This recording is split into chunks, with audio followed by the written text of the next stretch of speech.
Hi, I'm Dr. David Hess, and I'm a primary care physician in West Virginia, and have been practicing medicine now for nearly 20 years, seeing tens of thousands of adults and children in my career. My patients sometimes ask me if the COVID vaccines are safe. My answer is yes. COVID vaccines are safe. They were first evaluated in tens of thousands of people who volunteered to participate in clinical trials. These clinical trials followed the same thorough safety and efficacy standards that the FDA sets for all vaccines in the United States. Since then, millions of people in the United States and around the world have received COVID-19 vaccines, and the results from the U.S. and global safety monitoring efforts are excellent. There are rigorous systems in place to quickly identify any safety concerns and take action. These monitoring systems provide information that allows public health and medical experts to update the recommendations and guidelines as needed to ensure COVID-19 vaccination is safe. When it comes down to it, COVID-19 vaccines are safe and effective. Vaccinations save lives. That's why I chose to be vaccinated and why I recommend COVID-19 vaccination to my patients and my family. Thanks for tuning in. I'm Dr. David Hess. For more information about COVID-19 vaccines or to find a location near you, visit vaccinate.wv.gov.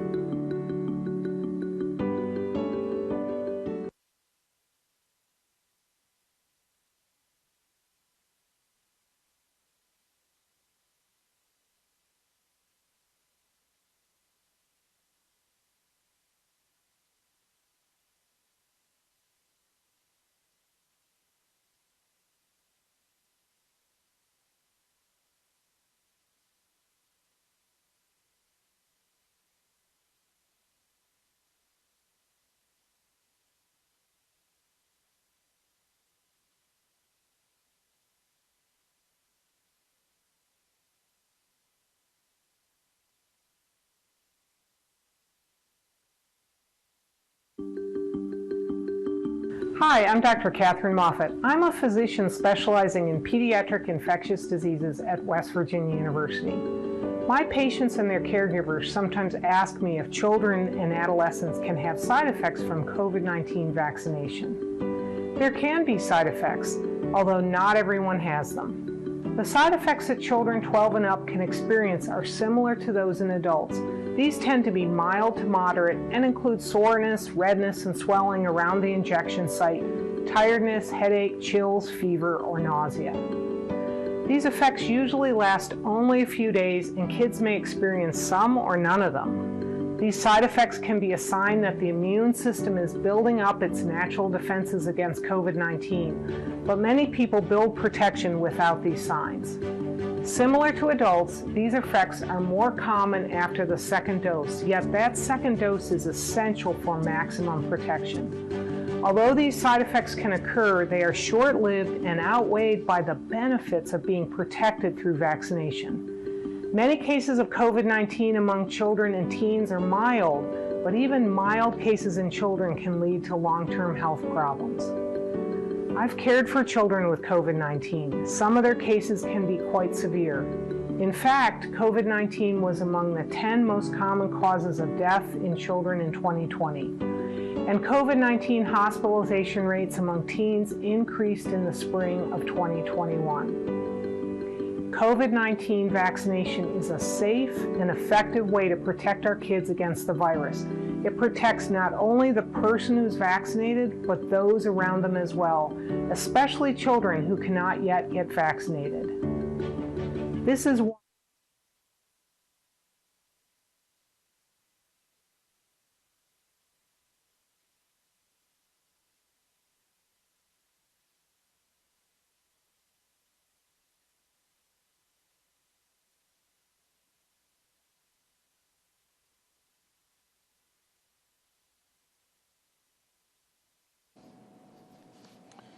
Hello, everyone. It's Wednesday, October the 20th. I don't know how, is there any way good to say this? Since Monday, we've lost an additional 85 people.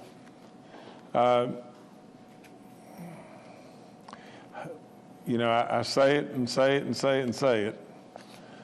We should absolutely do what I say. We should be very respectful of others, and we should be neighbors, loving neighbors, but at the same time, more and more and more of us ought to go get vaccinated.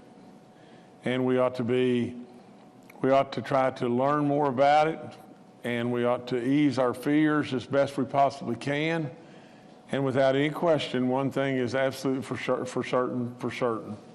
And that is the more of us that are vaccinated, the less will die. But nevertheless, the 4,135th death is a 64-year-old male from Wood County. The 4,136th death of a 50-year-old male from Kanawha County. The 4,137th death of a 41-year-old female from Kanawha County. The 4,138th death of a 32-year-old male from Wood County. The 4,139th death of a 74-year-old male from Kanawha County. The 4,140th death of a 75-year-old male from Kanawha County. The 4,141st death of a 54-year-old female from Wayne County. The 4,142nd death of a 74-year-old male from Cabell County. The 4,143rd death of a 46-year-old female from Hancock County. The 4,144th death of an 82-year-old female from Putnam County. The 4,145th death of a 62-year-old female from Putnam County. The 4,146th death of a 48-year-old female from Mineral County. The 4,147th death of a 49-year-old female from Logan County. The 4,148th death of a 45-year-old male from Cabell County. The 4,149th death of an 83-year-old male from Upshur County. The 4,150th death of a 62-year-old female from Upshur County. The 4,151st death of a 65-year-old female from Brooke County. The 4,152nd death of a 52-year-old female from Marshall County.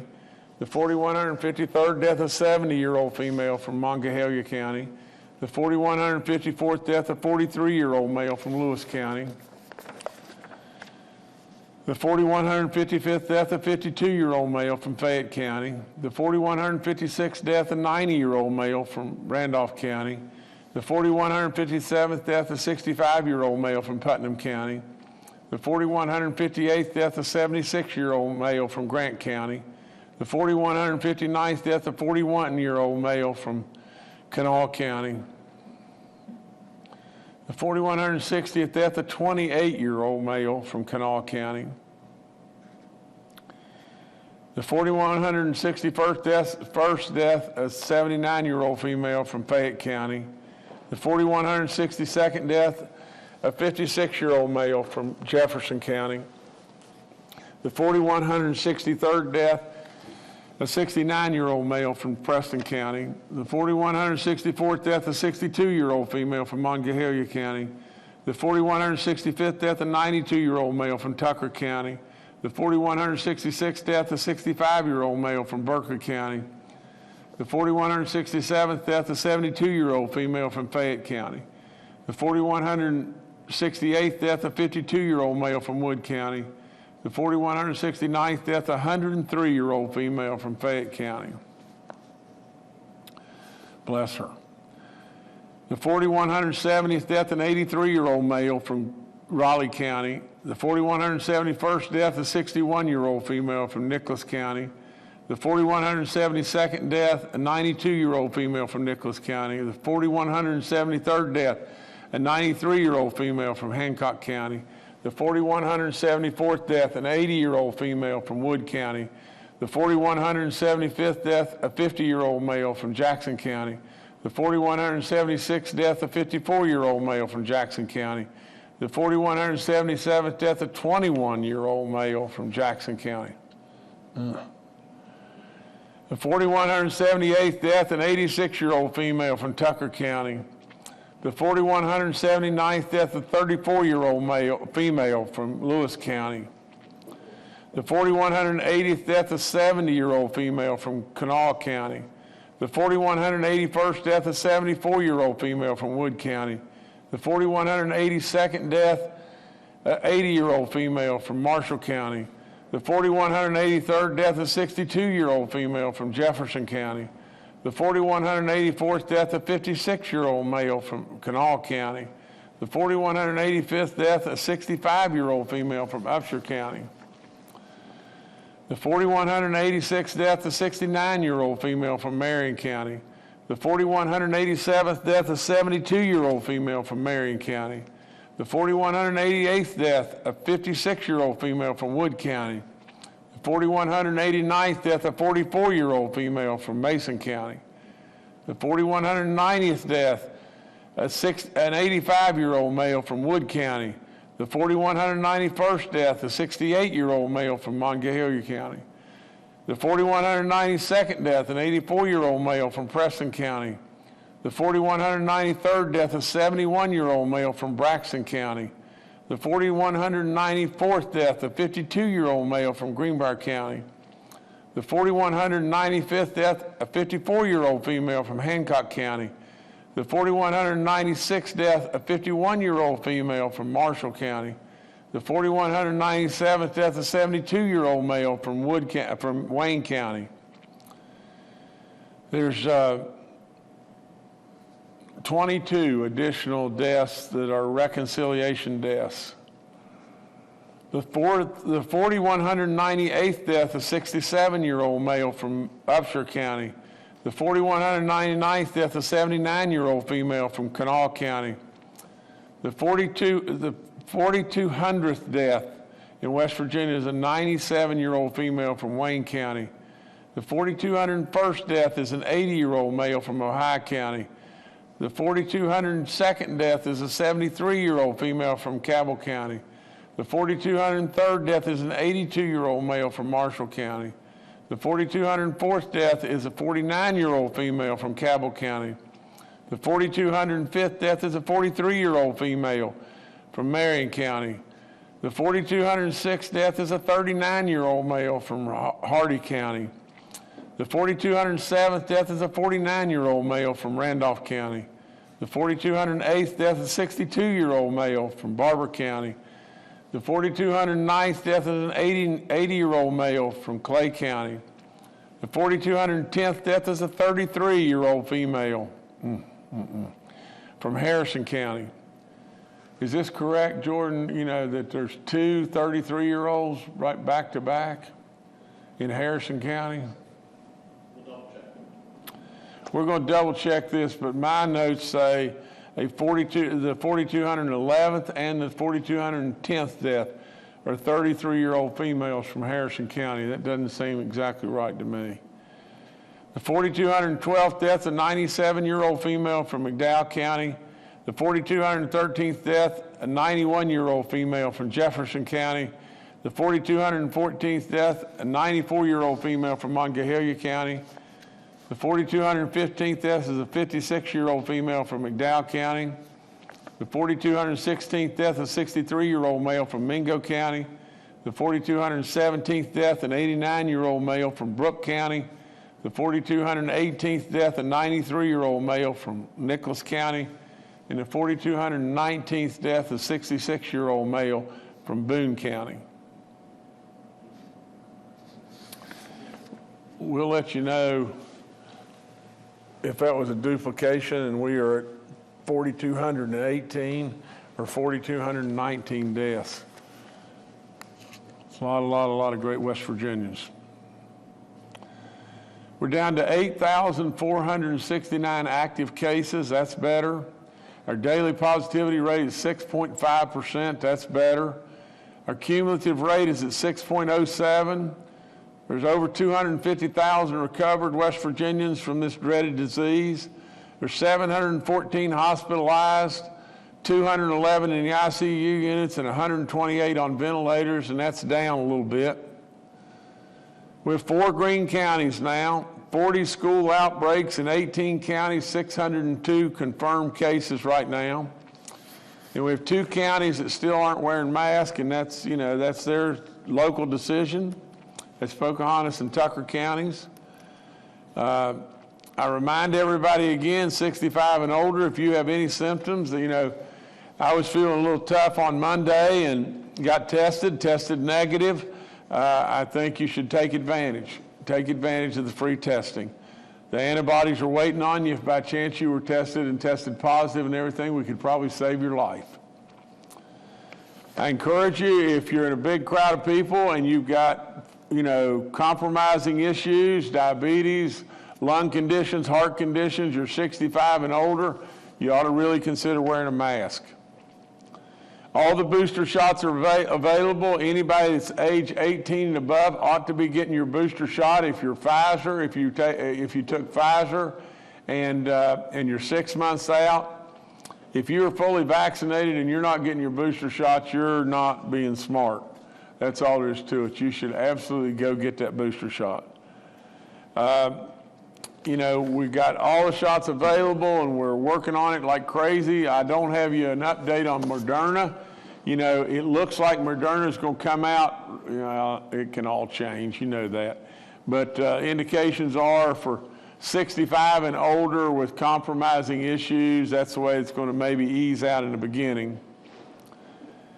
We're up to 66.1% of the 12 and olders that have been vaccinated, 81.6% of the 50 and olders, and 91.8% of the 65 and olders. All the vaccine eligibility, I've said it 1,000 times, is for anybody above 12 years of age or 12 and older. I encourage our young people to get vaccinated, but at the same time, we need the help of our parents. And we need the help of our grandparents and grandfamilies. Our grandfamilies can take advantage of this $150 school voucher and try to help us towards getting those 19,000 kids that you've got vaccinated. All the information on our COVID vaccine info line is up there. All the stuff about free testing. Again, I always want to thank Frith and Walgreens for all the great work that they did in the beginning and still continue to do. Our flu vaccines are available to anybody, and you can take them at the same time that you're taking your COVID vaccine.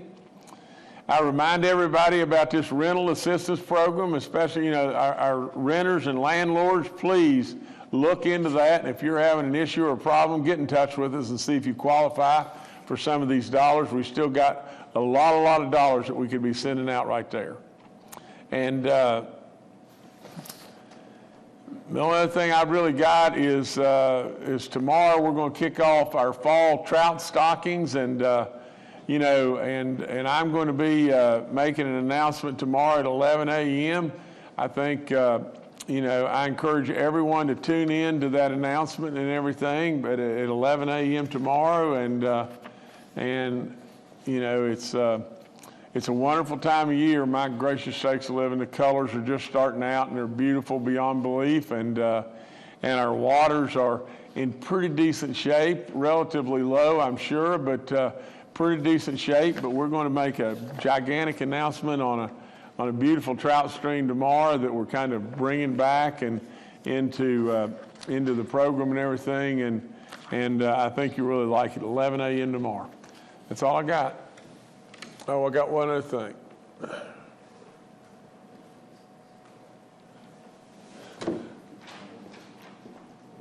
Okay. There was really only one lady which is terrible beyond belief. It's 33 that died. It's just, I don't know how in the world you can make anything good out of this. So we have 4,218 deaths, but. Please don't let these people just a number. Crying out loud. Don't let them become a number. And all right, thank you. All right, thank you, Governor. Let's now go to Dr. Clay Marsh, our coronavirus czar. Good afternoon. In support of what the governor has said and does every press brief, we know that the death numbers are really mounting up, not only in West Virginia, but also in our country and our world. We've lost more than 4,200 great West Virginians, more than 700,000 Americans, and almost 5 million world citizens to COVID-19. We know in West Virginia, of our current number of deaths, that 225 deaths are people that have been fully vaccinated, and everybody else has not been vaccinated. So this really does reinforce the benefit of having full vaccination. We know that in other countries that have really made great headway with COVID-19, they are very much fully vaccinated and boosted. The country of Israel has done booster vaccines in all Israeli citizens 12 years old and over. And they've also been smart about their testing and about mitigation measures, which includes, as the governor said, to wear a mask if you're indoors around other people that you don't know and that you're at risk. As the governor also said, the FDA has made recommendations on the Moderna vaccine. Remember, this would be half the dose of the first 2 shots related to the booster from Moderna. And that will be heard in front of the Center for Disease Control's Advisory Committee for Immunization Practices. And at least at this point, it looks like that the indications may be very similar for the Pfizer vaccine and for the Moderna vaccine. Another update that's important is that for the Johnson & Johnson vaccine, the FDA has decided that anybody who is 2 months or greater from their first shot of Johnson & Johnson should consider getting a second shot. And this second shot it looks like, could be a combination shot with a Moderna or a Pfizer vaccine or with another Johnson & Johnson vaccine.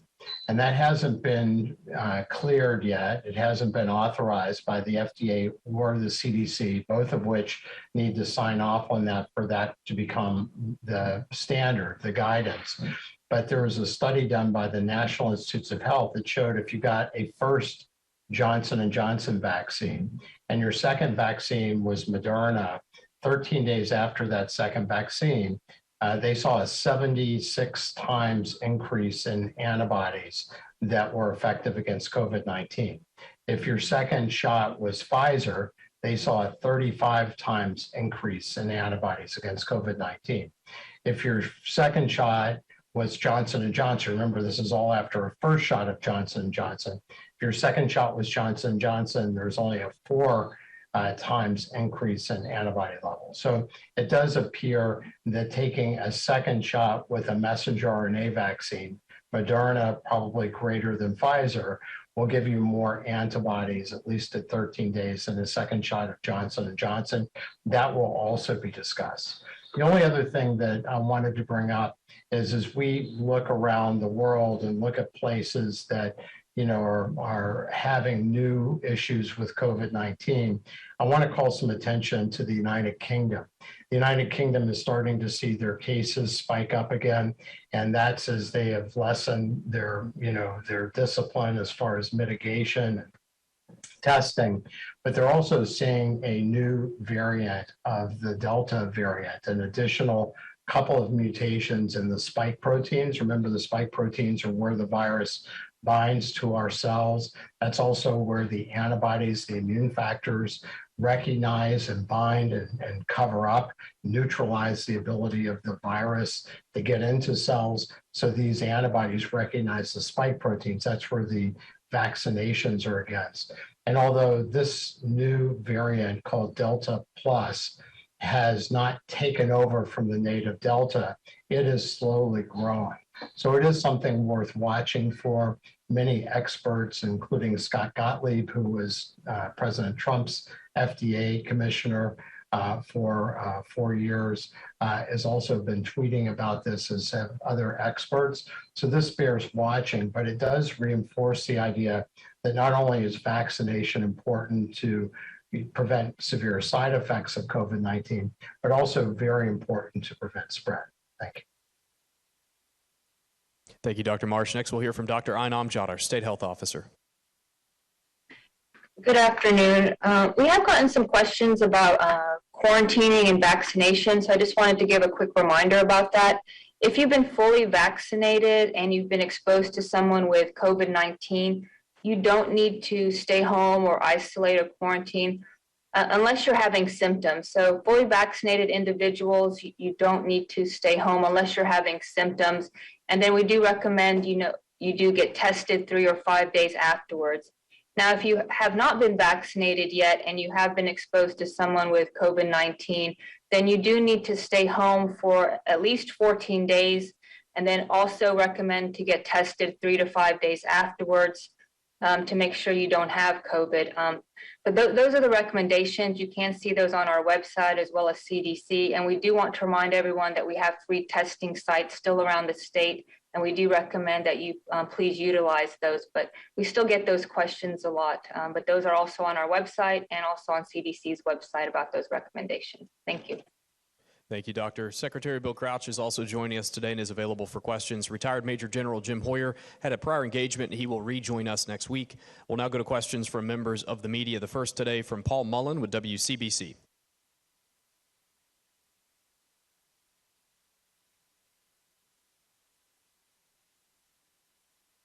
Paul, you may be muted.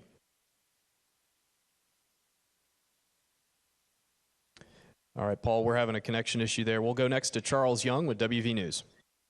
Hi, this is Charles Young with WV News. I was wondering if anyone could give us an update on the situation at the Veterans Nursing Facility here in Clarksburg. Is there any new information on that outbreak? Thank you. Maybe who? Yeah. I can, Governor. If you need me. Okay, Dr. Amjad, please. Sure, Charles. So right now, there's nobody in the hospital. There were a few patients in the hospital.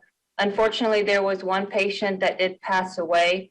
There's 5 staff right now that are have COVID, and they have about 11 patients that are with COVID right now as well. But they did have all antibody treatments, which did help a lot. Other than that, they're doing well, and they did have sanitation done with the National Guard and help with some isolation, setups and things like that. But so far, they're doing well with that. But that's the status right now at the long-term care up at Clarksburg. Thanks. All right, thanks, Charles. Next to Mark Curtis with Nexstar Media.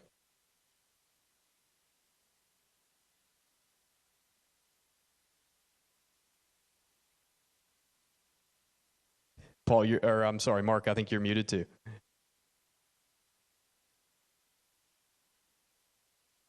Sorry about that. I'm all thumbs today. Governor, as you know, the bill barely passed the Senate last night to create those exemptions for people with religious or medical reasons not to get the vaccine. It's going to the House tonight. Why do you favor this? A lot of the Democrats and even some of the Republicans feel like this is an overreach into private business, particularly hospitals that have a vested interest in keeping all their employees healthy and safe and vaccinated so they aren't either catching it or transmitting it to patients. Your thoughts on the exemptions and why you're behind it? Well, Mark, I had a whole bunch of discussions with the legislative leaders and everything, and I was encouraged, to move forward with my thoughts about the bill, but nevertheless, my feelings are exactly the same. I feel very strongly about the fact that we've pulled the rope together. We've been through this whole process. I've said it over and over and over, but I surely to goodness don't want to be infringing upon businesses and their feelings and their beliefs and everything. But at the same time, we do have to follow the law, and the law clearly says, in my opinion, the way I see it, is that people that, that we do have to make exceptions for, people that have medical conditions or people that have religious beliefs, and that's the law, Mark.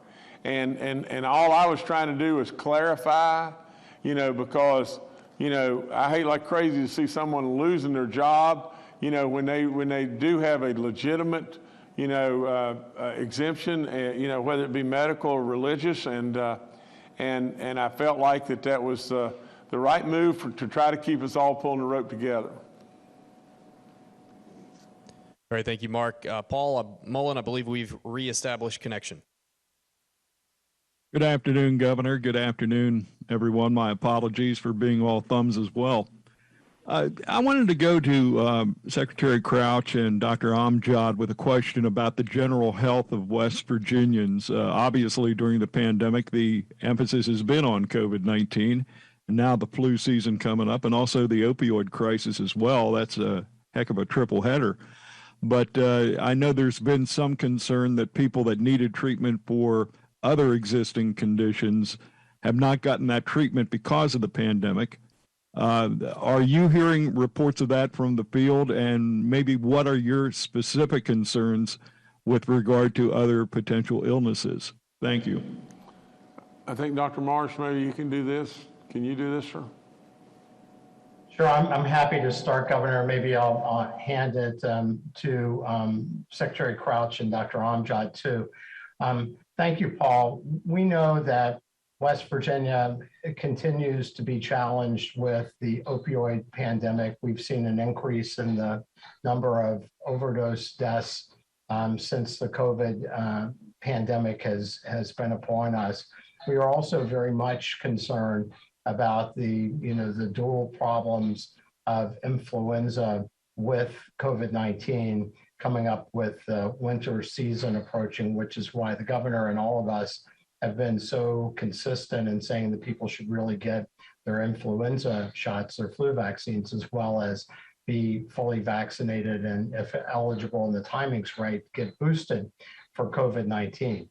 We also know that there are many other health problems that West Virginia faces and many other challenges, but we are very optimistic that the resilience and the commitment and collaboration that, as the governor said, that we've used to pull the rope together and run to the fire can be used as we continue to focus on improving the health of West Virginia residents, not only from COVID-19, but under the governor's guidance, really promote the well-being and the health of our residents. So Bill or Ein, other comments? Yeah, thank you, Clay, and thank you, Paul. I've talked before about when I took this position, one of the things that I intended to tackle initially were some of those areas that West Virginia ranks poorly in: cardiovascular disease, obesity. We have high rates of diabetes in the state. This pandemic has slowed our efforts to do that, but it has not stopped our efforts. We're looking at some areas right now that involve some data reviews. We're very concerned about the southern part of West Virginia, where we have counties that have high mortality rates, higher than the state average, significantly higher than the state average. So we are beginning to focus again on those issues. This pandemic has caused a lot of folks to put off care that they've needed for non-pandemic reasons. And hospitals have experienced a lot of that. So we want folks to get back to normal. We want to try to really hone in on some of these areas that are a problem in West Virginia, and we are going to make progress with this. In fact, Dr. Marsh and I have had these conversations for the last few years now. How do we tackle some of these big areas in the state? So you'll see some things in the coming months that we're working on to try to fix these problems and improve the healthcare in West Virginia. So great question. Thank you, Paul. Anh, you have anything to add to that? Just a couple of things. A lot of the news media focuses on COVID this past year, but we've had other organizations working very hard as well. There's the Governor's Council on Substance Abuse, the Tobacco Task Force, the minority organizations. So there's a lot of other people who've been working behind the scenes that maybe doesn't get a lot of media attention because of COVID, but there's a lot of people in the state that have been working hard alongside with us that COVID has taken the scene, but they're helping the state as well alongside with us. So that's been going on as well, helping.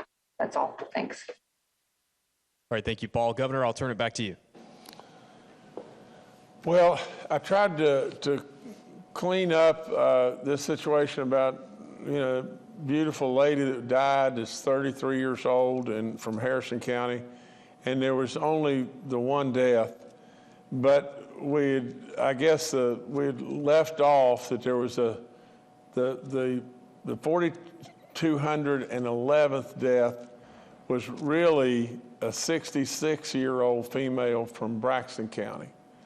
The total number of 4,219 was correct, but I did want to mention this this other beautiful lady, 66 years old, from Braxton County that passed away. Other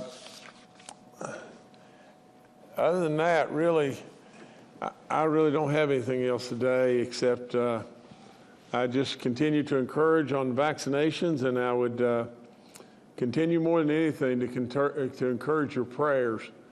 Your prayers will help really get us through this, or will get us through this. And so, you know, as we continue to pray for all those that we've lost and all their loved ones, please, again, over and over, I say, don't let them become a number.